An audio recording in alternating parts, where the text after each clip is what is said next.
10 transactions करते हैं तो उनके अकाउंट में 500 चेक क्राउन्स आता है। तो हमें बिलीव नहीं हुआ, ऐसा कौन लगा ऐसे ही कोई फेक रहा होगा। हाय हाय, सखी सहेली एंड गॉसिप। क्यूट।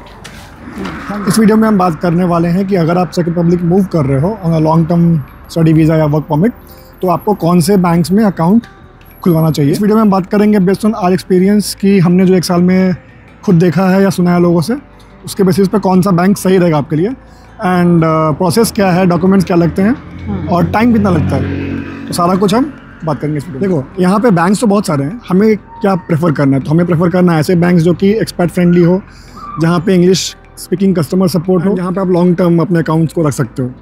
तो ऑन ऑल दोज कैटेगरीज, देखो हम जब आए थे तो हमने अकाउंट खुलवाया था जिसका स्पोर्टिंग बैंक में, और ये one of the oldest and biggest bank है चेक रिपब्लिक का।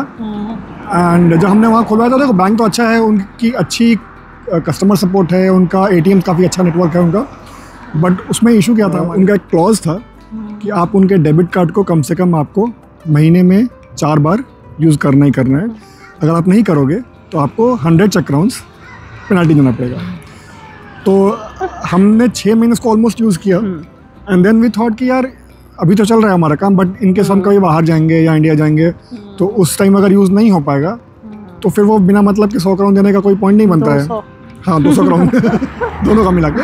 दैट्स वाई हमने चस्का स्पोर्टिंग के अकाउंट को बंद कर दिया। देखो, अकाउंट अच्छा था, अकाउंट में कोई दिक्कत नहीं थी, बट यही वाला जो क्लॉज था ना, वो हमें थोड़ा सा वियर्ड लगा था। और उसी टाइम पे हमें अपने कुछ क्लासमेट से पता लगा था कि वो उन्होंने एक बैंक अकाउंट खोल रखा है जिसमें उन्हें 6 महीने से हर महीने 10 ट्रांजेक्शन्स करते हैं तो उनके अकाउंट में 500 चेक क्राउन्स आता है। तो हमें बिलीव नहीं हुआ, ऐसा कौन लगा ऐसे ही कोई फेक रहा होगा। हाँ, फिर लेकिन हमने फिर 2-3 लोगों से यही सुना कि ऐसा होता है। हमने फिर वहाँ पे अकाउंट खुलवाया। देखा जाए तो 6 महीने से हमारे अकाउंट में 500 चेक क्राउन्स पर पर्सन, मतलब इनके अकाउंट में मेरे अकाउंट में दोनों में 500 चेक क्राउन्स आ रहे हैं। तो वो बैंक अकाउंट का नाम है राइफसन, एंड वहाँ पे हमें कोई प्रॉब्लम नहीं हुई किसी भी तरीके से, एंड 500 चेक क्राउन्स हमारे अकाउंट में आए। तो इसलिए ये 6ठा महीना है और 2 दिन पहले ही हमें 500 क्राउन दोनों के अकाउंट में आ गए हैं। तो वी कैन नॉट से कि हाँ वो सही है। तो अभी तक तो एटलीस्ट है। हाँ, लिमिटेड होगा या क्या होगा हमें नहीं पता। फिर हम कभी दोबारा नहीं गए उनके यहाँ पूछने कि ये कब तक है, एक्सटेंड करेगा या नहीं करेगा, ऐसा कुछ। बट हाँ, ऐसा है, तो आप वो एक कंसिडर कर सकते हो।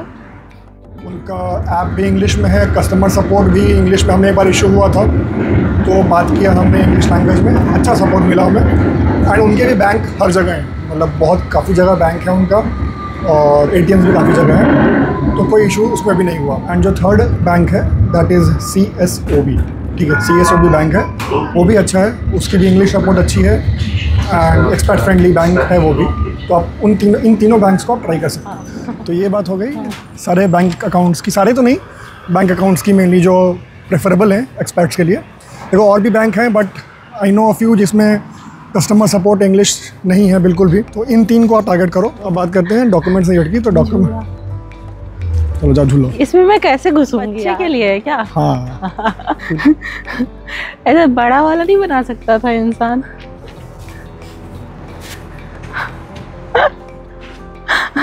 आराम से, मेरे को खुद ही दिल नहीं है।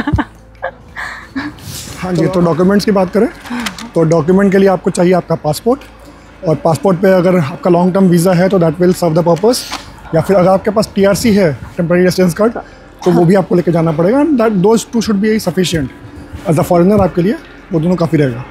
तो हमने तो यही दिया था एंड हमें कोई इश्यूज़ नहीं आए थे। उसके बाद टाइम कितना लगता है, देखो आप अगर जाओगे ब्रांच में, सारा प्रोसेस करने में, उनको फॉर्म फिलअप करने में मे बी अराउंड लगेगा आधा घंटा। उसके लिए कभी कभी आपको ना आपको अपॉइंटमेंट लेना पड़ेगा।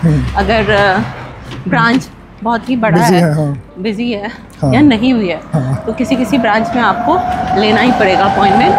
हम जो गए थे तो पहले जहाँ हम गए थे फर्स्ट वाले बैंक के लिए, तो वहाँ पे हमें अपॉइंटमेंट लेना पड़ा था, जबकि वो खाली था उस टाइम बैंक।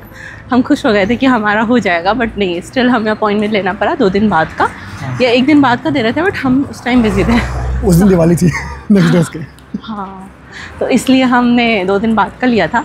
बट फिर हमने जब सेकंड राइफेसन का हमने जब लिया तो वहाँ पे छोटा सा ब्रांच था, तो उन्होंने अपॉइंटमेंट के बिना ही हम फर्दर वेट किए और उसके बाद वो हमारा जो भी फॉर्मेलिटी होती है थोड़ी बहुत वो फिल करने के जो आप, तो वो डॉक्यूमेंट जो भी आपका होगा ना और फॉर्म फिल वही करेंगे, डॉक्यूमेंट्स की कॉपी वो निकाल लेंगे।